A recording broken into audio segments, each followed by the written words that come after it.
lo ha subito la Cleland, perplessa, per usare un eufemismo, la panchina del Sassuolo. Il Milan comunque prova a giocare con Vero Bocchete, va per la conclusione, Lemay comoda, blocca il pallone e infatti recupera palla con Parisi. Lancio lungo per Cantore, così Agar, occhio a Dubkova sul secondo palo, la palla è per lui, controllo e conclusione! Kamila Dubkova porta in vantaggio il Sassuolo, azione da destra, rifinitura a sinistra, 1-0 per la squadra di Piovani.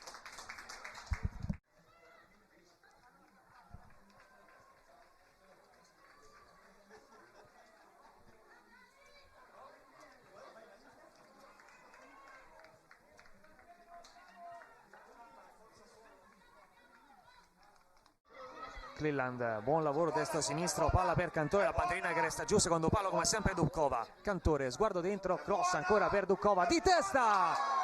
Giuliani, forse anche il palo a negare il 2-0 al Sassuolo. Un'azione praticamente fotocopia rispetto alla precedente in cui è arrivato il gol. Rimane giù Davina Filgens che si è fatta male. Milan però gioca, si rialza Davina Filgens, Bocchete esterno dentro da Giacinti, Lemay. Si vanno a formare le coppie entro l'area di rigore, anche se in realtà è una marcatura a zona quella del Milan.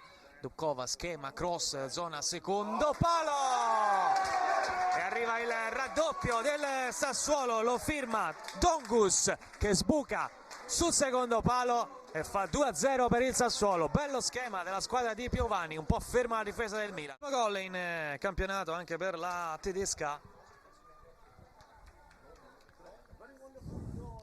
Sbucata sul secondo palo. 2-0, brutto colpo per il Milan.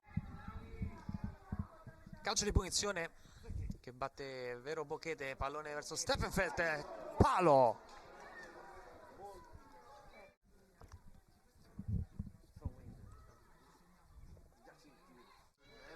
Dentro anche dunque Miriam Longo in questa partita, mentre Bergamaschi scappa via. Occhio agli inserimenti sul secondo palo, sul primo c'è Giacinti che va alla conclusione.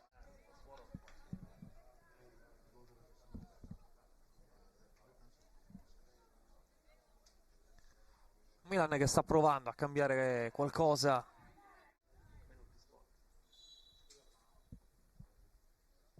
Occhio ai movimenti dentro l'area di rigore, direttamente in porta, Lemay deve alzare in calcio d'angolo. Il Milan dalla fine della partita, invece Sassuolo regge ancora sul 2-0, ma qui si complica la vita, Lemay strepitosa su Giacinti. Giuliani. Un gol per tempo, Dubkova dopo 15 minuti, Dongus al 55esimo consentono al Sassuolo di agganciare la Juventus in testa alla classifica. 12 punti per la Juve, 12 punti per il Sassuolo, 4 su 4.